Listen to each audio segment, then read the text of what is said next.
Hi, എല്ലാവർക്കും സുഖമല്ലേ? ഞാൻ സുഖമായിട്ടിരിക്കുന്നു. ഇന്ന് നമ്മൾ മാഹിപ്പള്ളിയിൽ പോവാണ്. മാഹിപ്പള്ളിയിൽ തിരുനാൾ സ്റ്റാർട്ടായിട്ടുണ്ട്. പോകാനുള്ള ഒരുക്കാണ് കേട്ടോ നിങ്ങൾ കണ്ടോണ്ടിരിക്കുന്നത്.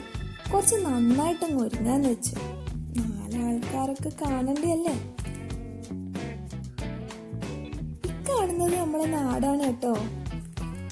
കഴിഞ്ഞ പ്രാവശ്യം മോനെ കൂടെ കൂട്ടിയിട്ടാ പോയെ. ഇപ്രാവശ്യം നമ്മൾ 2 ആള് മാത്രമേ ഉള്ളൂ. അപ്പൊ നിങ്ങൾ വിചാരിക്കും ഇപ്രാവശ്യം എന്തിട്ടാ മോനെ കൂടെ കൂട്ടാത്തേന്ന്. കഴിഞ്ഞ പ്രാവശ്യം പോയപ്പോ പോകുമ്പോ അടിപൊളിയായിരുന്നു, വരുമ്പോഴോ നല്ല മഴ. മോനെ കൂട്ടിയോണ്ട് അവിടെ ഇവിടെ കയറി നിന്നിട്ടാ വന്നേ. പിന്നെ ഭയങ്കര തിരക്കുമായിരിക്കും അവിടെ.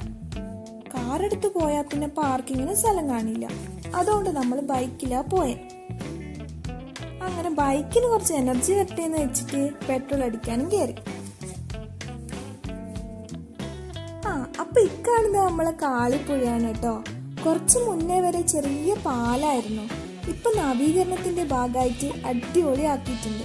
ഇനിയിപ്പോ വൈകുന്നേരം മക്കളെയൊക്കെ കൂട്ടിയിട്ട് ഇങ്ങോട്ടൊക്കെ വന്ന് ഇരിക്കാം. ശരിക്കും പറഞ്ഞാൽ എനിക്ക് ഭയങ്കര ചമ്മലാണ് കേട്ടോ ഇങ്ങനെ വീഡിയോ ഒക്കെ എടുക്കാൻ. എന്നാലും ഞാൻ എന്തൊക്കെയോ എടുത്ത് വെച്ചിട്ടുണ്ട്. അങ്ങനെ നമ്മൾ ഹൈവേക്ക് കയറിയിട്ടുണ്ട്. നമ്മളെ നാട്ടിൽ ഹൈവേ വന്നോണ്ട് ഒരുപാട് ഉപകാരമാണ്.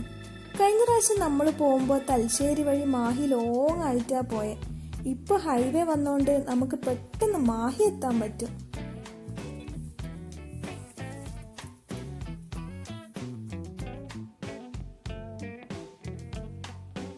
അപ്പൊ നമ്മൾ മാഹി എത്തിട്ടോ. കഴിഞ്ഞ പ്രാവശ്യം ഇവിടെ വണ്ടി നിർത്തിയിട്ട് നടന്നു പോവാ ചെയ്ത്. ഭയങ്കര തിരക്കായിരുന്നു. പറഞ്ഞിട്ടും കാര്യമില്ല, നമ്മളൊരു ലാസ്റ്റ് ഡേയാ പോയെ. അപ്പൊ പിന്നെ തിരക്കില്ലാണ്ട് നിൽക്കില്ലല്ലോ. ഇപ്രാവശ്യം കുറച്ച് നേരത്തെ തന്നെ പോയി. അപ്പൊ ഇതാണ് മക്കളെ നമ്മളെ പള്ളി.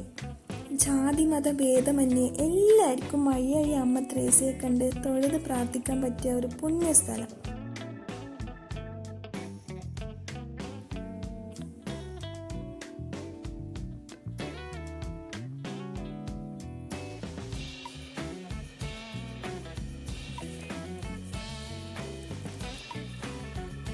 അവിടുത്തെ ഒരു പ്രധാന വഴിപാടിലൊന്നാണ് മെഴുകുതിരി കത്തിക്കുന്നത്.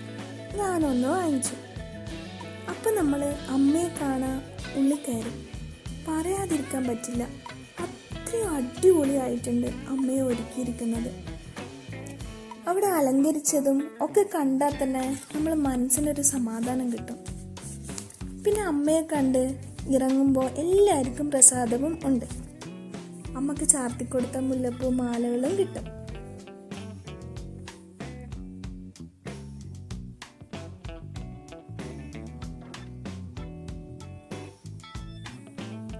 ഒരാളെ കാണുന്നുണ്ടോ? അത് ഞാൻ തന്നെയാണ്, വേറെ ആരുമല്ല.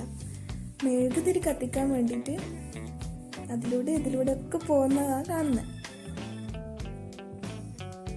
പിന്നെ പുറത്തിറങ്ങി എന്താ വാങ്ങണ്ടേന്ന് മനസ്സിലാവില്ല, അത്രയും കടകളാണുള്ളത്. എന്തൊക്കെയോ ഞാനും വാങ്ങി. നമ്മൾ വരുമ്പോ തന്നെ ഏകദേശം ഒരു 8 മണി ആയി കാണും. നമ്മളവിടെ ഇറങ്ങുമ്പോൾ ഒരു 11 മണിക്ക് അടുത്ത് ആയിട്ടുണ്ടാവും. അപ്പൊ പിന്നെ അധികം നിന്നില്ല.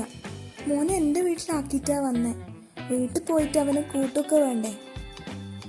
പിന്നെ നമ്മൾ 2 ഐസ്ക്രീം വാങ്ങി. പിന്നെ ഇങ്ങനെ നാട്ടിലേക്ക് തിരിച്ചു.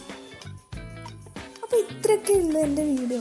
ചെറിയൊരു വീഡിയോ ആണ്, എല്ലാവരും സ്കിപ്പ് ചെയ്യാണ്ട് കാണണേ. ഞാൻ ആദ്യമായിട്ട് ഇടുന്നൊരു വീഡിയോ ആണ്, അത് വോയിസിൽ. എത്രത്തോളം നന്നാവുന്നൊന്നും എനിക്കറിയില്ല. അപ്പൊ ഇഷ്ടമായിട്ടുണ്ടെങ്കിൽ ലൈക്ക് ചെയ്യണം. എന്നോട് എന്തെങ്കിലും പറയാനുണ്ടെങ്കിൽ കമൻറ്റ് ചെയ്യണം, ഷെയർ ചെയ്യണം. എൻ്റെ ചാനലൊന്ന് സബ്സ്ക്രൈബ് ചെയ്യും കൂടി വേണം. എന്നാൽ പിന്നെ ഓക്കെ അല്ലേ?